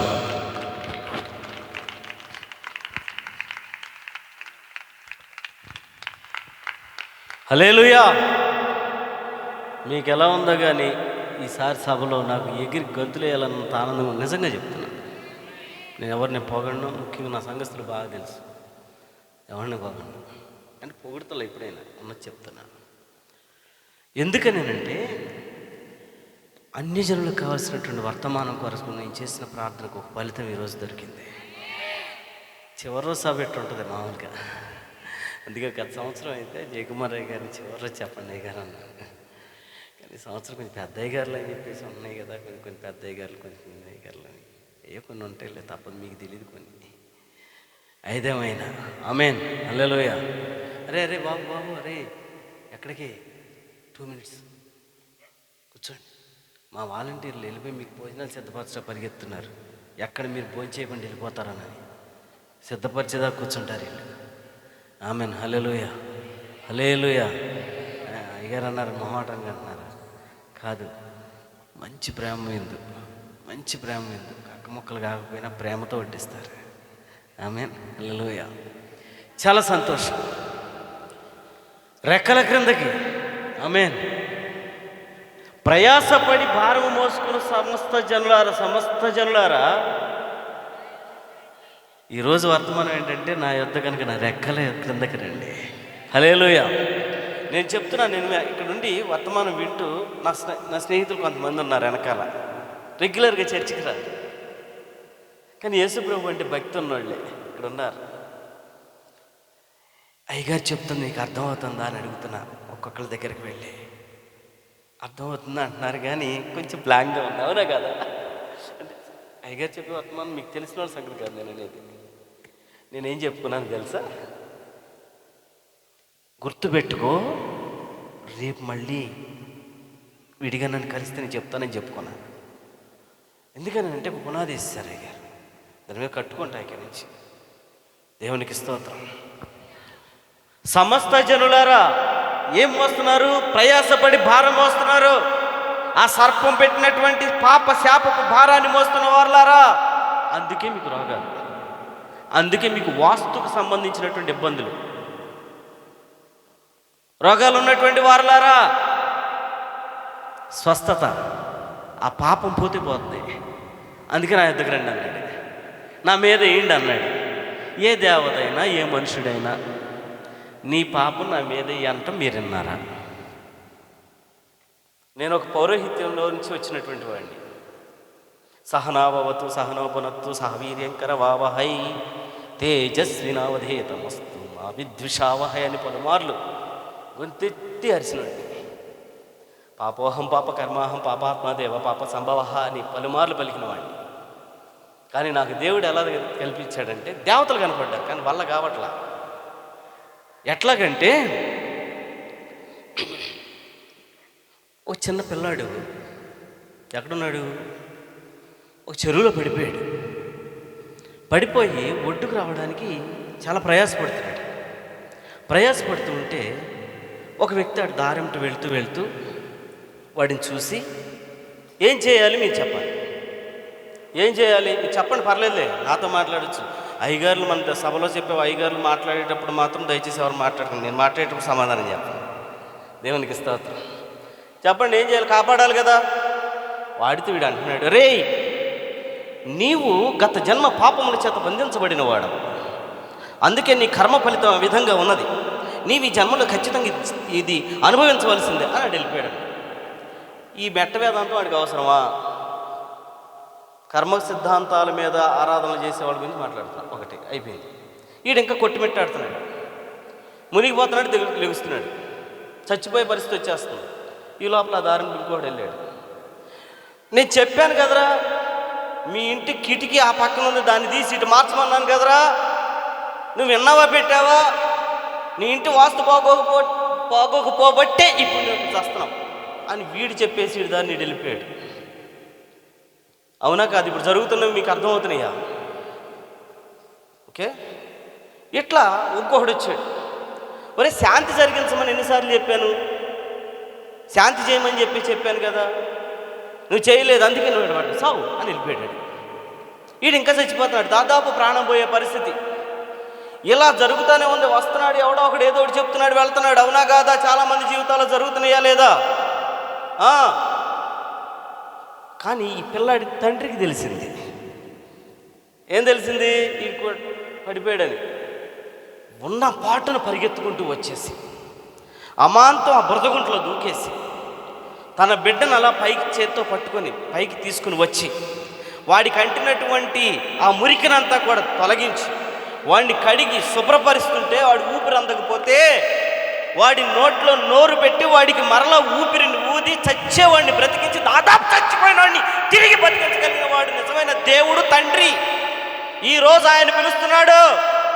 ప్రయాసపడి భారం, రోగభారమా లేకపోతే ఇంకేదైనా భారం, పాపపు భారమా? నీకు వచ్చిన ప్రతి ఇబ్బందికి కారణం వెనకాల పాపమే ఉంది. నన్ను అడుగు, నేను చెబుతా విడిగా నేనున్నాగా. ఎంత ఎలుగెత్తి చెప్పేవాడిని కూర్చోబెట్టి చెప్పలేను అర్థమయ్యేలాగా. ఇక టైం లేదు కాబట్టి నాలుగు మొక్కలు చెప్పి వదులుతా. కూర్చోదా చెప్తా. ప్రయాసపడి భారము మోసుకొనిచున్న సమస్త జనులారా అని ఆ తండ్రి పిలుస్తూ నా యొద్దకు రండి. ఈ బ్యానర్ సెట్ చేసేటప్పుడు పిల్లాడికి చెప్పా, అది హైలైట్ చేయరా అని. అది హైలైట్ చేసి పక్కన యేసుప్రభు బొమ్మ ఉండాలి, నీకు అర్థం కావడానికి ఇదంతా. ఇప్పుడు ఆయన వచ్చి అంటాడు, ఆ సర్పం మాట విన్నావుగా, పాపంలో పడిపోయావుగా, సొంత ప్రయత్నాలు మొదలెట్టావుగా, ఆకులు కట్టుకుంటున్నావుగా. కాదు, నీ పాపం కప్పబడాలి అంటే ఎండిపోయే ఆకుల ద్వారా కాదు, నీ సొంత మైండ్ ద్వారా కాదు. దాని కొరకు రక్తం చిందించబడాలి. దాని కొరకు ఒక బలి పశువు చావాలి. ఆ పాపాన్ని అది మీదేసుకోవాలి. ఆ ఊపిలోకి నీకు బదులుగా మరొకరు దిగాలి. ఆ చావులోనికి ఆ చావుని జయించగలిగిన వాడు దిగాలి. ఆ మరణంలో నుంచి నీకు ఊపిరి ఊది చచ్చిన నిన్ను బతికించేవాడు కావాలి. ఆయనే యేసుక్రీస్తు ప్రభువు. ఆయనే. ఆయన ఈరోజు నేను పిలుస్తున్నాడు, నా యొద్దకు రండి. ఈ వాస్తు తిప్పలా వద్దు, ఏం కంగారు పడకు. నేను చర్చి కట్టిన ఇల్లు ఈ ఊళ్ళో అందరికీ తెలుసు. నైరుతి వీరిపోటు ఉంది, 3 నెలల్లో చచ్చిపోతామని ఈ ఊళ్ళో వాళ్ళే చాలామంది చెప్పారు. సిద్ధాంతులు కూడా చెప్పారు. నాకేమీ కాల. 12 ఏళ్ళ నుంచి ఈ ఊళ్ళో మీ మధ్యలోనే ఇంతంత పిల్లల్ని వేసుకొచ్చి ఇంతంత తోళ్ళయ్యేలా బతికా. ఇప్పటికి బతుకుతున్నా, ఇక ముందు బతుకుతున్నా. మీ అందరి బతుకు కోసం బతుకుతున్నా.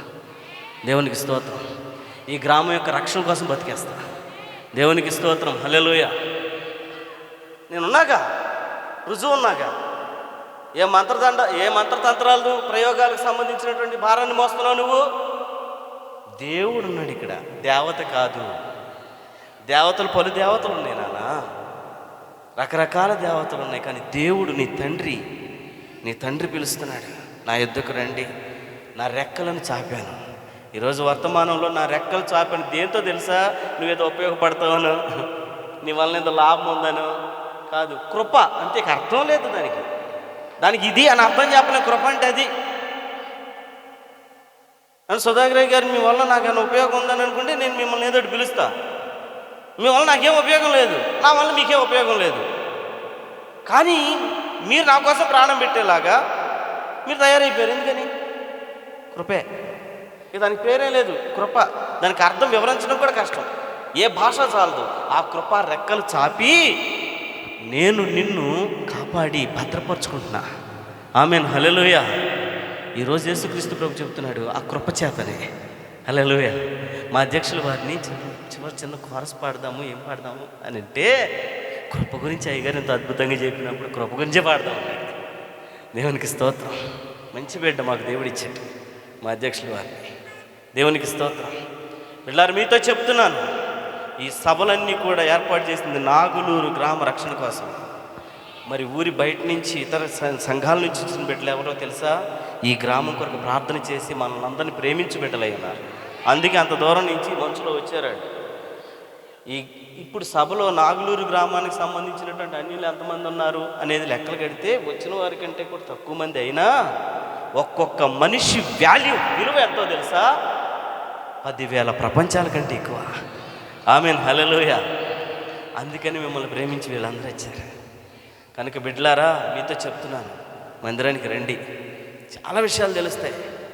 మీరు దేనికి భయపడాల్సిన పని లేదు. ఎందుకంటే మీరు ఆరాధించేది దేవతను కాదు.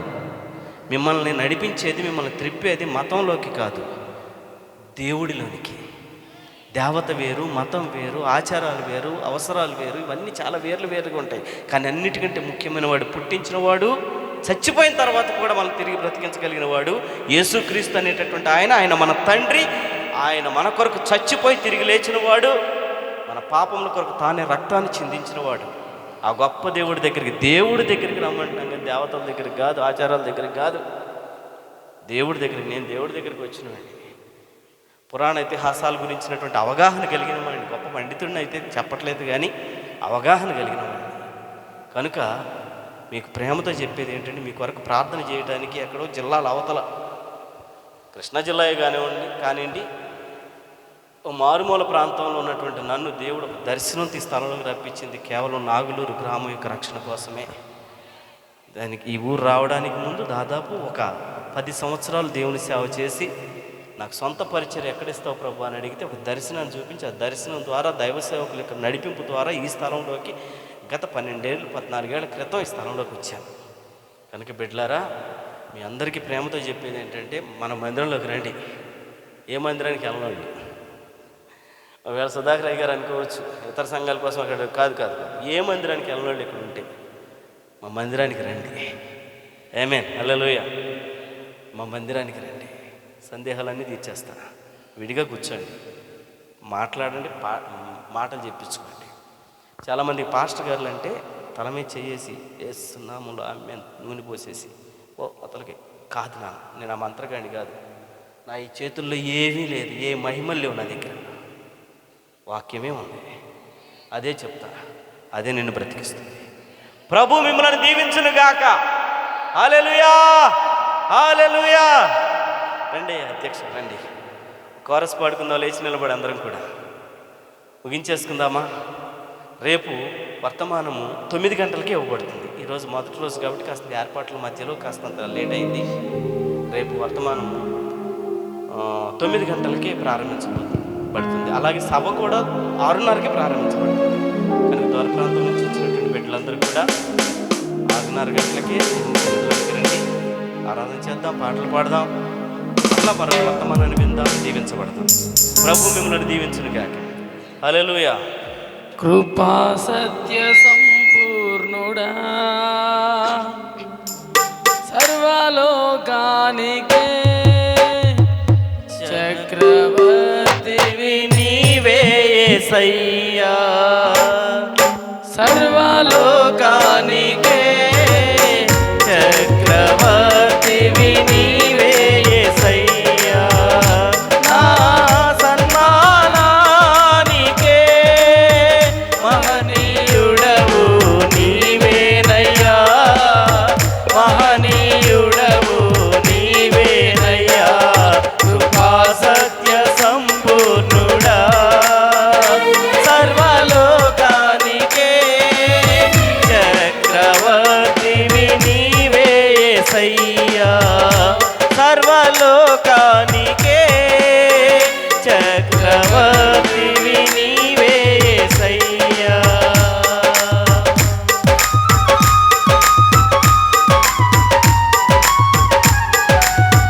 ఆమేన్.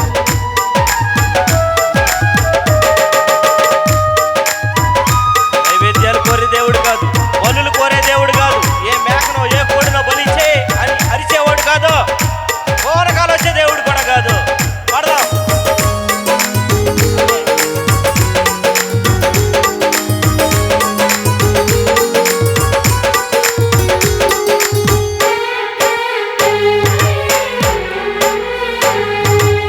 నైవేద్యములు దహన బలులు నీవు కోరవుగా,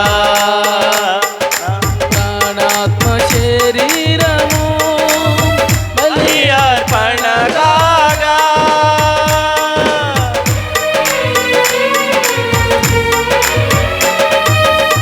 నైవేద్యములు దహన బలులు నీవు కోరవుగా, నా ప్రాణాత్మ శరీరములు బలి అర్పణ కాగా, నా జీవ బలులు స్తోత్ర బలులుగా మారిపోయేనే, నా జీవ బలులు స్తోత్ర బలులుగా మారిపోయేనే.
మధ్యలో దైవజనులు జీవనయ్య గారు ఉన్నారు. వారు ప్రార్థన చేసి ఆశీర్వాదంతో ఈ యొక్క సభను ముగిస్తారు.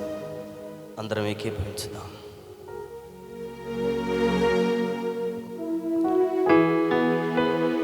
అందరూ తలలో ఉంచండి. ఈ సభల ఈ మొదటి రాత్రి విన్న వాక్యము మనందరిలోనూ ఫలించి నిజరక్షకుడు పరిశుద్ధుడు తన పరిశుద్ధ రక్తమును చిందించి మరణించి సమాధి చేయబడి మృత్యువును గెలిచి పునరుద్ధానుడై తిరిగి లేచినటువంటి ఆ గొప్ప దేవుని యొక్క కృప ఈ గ్రామ ప్రజలను, ఈ రాత్రి ఈ సభలో ఉన్నటువంటి ప్రతి కుటుంబానికి కూడా దేవుడు తన కృపలో అందరికీ ఆరోగ్యం ఇచ్చి విశ్వాసములో మరింతగా మనందరిని బలపరిచి చెప్పిన వాక్యం మనందరిలోనూ ఫలించినట్లు ఇంకా అనేకులు యేసుక్రీస్తుని ఎరగని వారు యేసుక్రీస్తు గొప్ప దేవుడు, మహాదేవుడు, సర్వ అధికారము కలిగిన దేవుడని, పాపుల రక్షకుడని, పాపము లేనివాడని, రక్తమును చిందించి సమాధి చేయబడి తిరిగి లేచినటువంటి పునరుద్ధానుడని ఈ గ్రామంలో ఉన్న ఇంకా అనేకులు తెలుసుకొని ఈ పరిచర్యలో దేవునికి వాక్కులు విని రక్షింపబడినట్లు ప్రార్థన. ప్రేమగల తండ్రి, పరిశుద్ధుడా, మహోన్నతుడా, నీకే స్తుతి స్తోత్రాలు. ప్రభా, నీ సేవకులు తండ్రి మరి నాని గారిని బట్టి, తన భార్య వారి కుటుంబాన్ని బట్టి నీకు స్తోత్రాలు. ప్రభా, మీరు వారికి ఇచ్చినటువంటి యొక్క గ్రామంలో ప్రభా ఈ యొక్క పరిచర్యను బట్టి ప్రభా నీకు స్తుతి స్తోత్రాలు చెల్లించుచున్నాను. పరిచర్యలో ఉన్నటువంటి నాయన సంఘ పిల్లలు ఏర్పాటు చేసినటువంటి ఈ యొక్క సభలను బట్టి నీకు స్తుతి స్తోత్రాలు తండ్రి. ఎంతో ప్రయాసతో, ఎంతో కష్టముతో, ఎన్నో లక్షల రూపాయల యొక్క ఖర్చుతో ప్రభా ఏర్పాటు చేసినటువంటి ఈ యొక్క సభలను బట్టి నీకు స్తోత్రములు నాయన. ఏర్పాటు చేసినటువంటి కుటుంబీకులందరినీ కూడా దీవించండి, వారికి ఆరోగ్యము దయచేయండి, విశ్వాసములు మరింతగా బలపరచండి. ఈ సభల ఈ మొదటి రాత్రి నీ సేవకులు మాట్లాడిన మాటలను బట్టి నీకు స్తోత్రాలు నాయనా. ప్రభా, క్రీస్తు యేసునందున్న ఇట్టి ప్రయాస వ్యర్థము కాకుండా చెప్పబడిన వాక్యము ఇంకా అనేక ఆత్మలను రక్షణలోనికి తీసుకొని వచ్చునుగాక. ఓ నా యొద్దకు రండి, ప్రయాసపడి భారము మోసుకొనుచున్న సమస్త జనులారా, నా యొద్దకు రండి అని పిలిచిన ఆ యేసు క్రీస్తు యొక్క కృపలలోనికి అనేకులు వచ్చుదురుగాక. ఓ యేసు క్రీస్తుని ఆశ్రయించుదురుగాక. ప్రభా, ఇంకా అనేకులను ఆకర్షించమని ప్రభా, నిన్ను ఎరగని వారు, ఇంకా నిన్ను నీ నామమును స్తుతింపని వారు, పాప క్షమాపణ నందని వారు ఇంకా అనేకులు వచ్చి ప్రభా నిన్ను స్తుతించడానికి, నీ పాప క్షమాపణ పొందడానికి, నీ రాజ్యానికి వారసులుగా వారిని ఆశీర్వదించి నడిపించమని ప్రభా, ఇదిగోనైనా ఈ యొక్క సభల ఈ మొదటి రాత్రిని బట్టి నీకు స్తోత్రాలు చెల్లిస్తూ ఉన్నాం. రేపు రాత్రినైనా అలాగే మరి ఎల్లుండి రాత్రి మరి 23, 24, 25 మరి యొక్క తారీఖుల్లో ఏర్పాటు చేసుకున్నటువంటి యొక్క సభలను దీవించి మంచి వాతావరణమును దయచేసి ప్రభా, ఈ రాత్రి ఇక్కడికి వచ్చినటువంటి పురుషులందరినీ, ఇక్కడికి వచ్చిన స్త్రీలందరినీ, ప్రతి కుటుంబాన్ని కూడా దీవించమని, ఆశీర్వదించమని, ఆరోగ్యంలో మరింతగా బలపరచమని, రేపు రాత్రికి నాయనా ఇంతకంటే ఇంకా రెండంతలుగా వచ్చినట్లు అనేకులను ఆకర్షించమని, మంచి వాతావరణం ఇచ్చి నీ శ్రేష్టమైన వాక్కులతో మరొకసారి నీ సేవకులను నిలబెట్టుకొని ఈ ప్రాంత ప్రజలతోనూ నిన్ను ఎరిగిన నీ ప్రజలతోనూ మాట్లాడి అందరిని బలపరచమని నజరేయుడైన యేసుక్రీస్తు నామములో ప్రార్థించి వేడుకొనుచున్నాను పరమ తండ్రి, ఆమేన్. మన ప్రభువును మన రక్షకుడైన యేసుక్రీస్తు కృప సమాధానము ఈ సభలో ఈ మొదటి రాత్రి దేవునికి వాక్యాన్ని పంచుకున్న దైవ సేవకులను తన కుటుంబానికిని, దైవ సేవకులకును తన కుటుంబానికిని, తన ద్వారా రక్షింపబడిన విశ్వాసులైన వారందరికీ మరి ఈ నాగులూరు గ్రామంలో సేవ చేస్తున్నటువంటి నాని గారికి, తన భార్య వారి కుటుంబీకులకును, సంఘస్థులందరికీ, ఈ గ్రామంలో ప్రభువైన యేసుక్రీస్తునందు విశ్వాసం ఉంచినటువంటి ప్రతి కుటుంబానికి దైవ కృప నిరంతరము తోడేవండి రక్షణలోనికి, కృపలోనికి దేవుడే నడిపించునుగాక. ఆమేన్.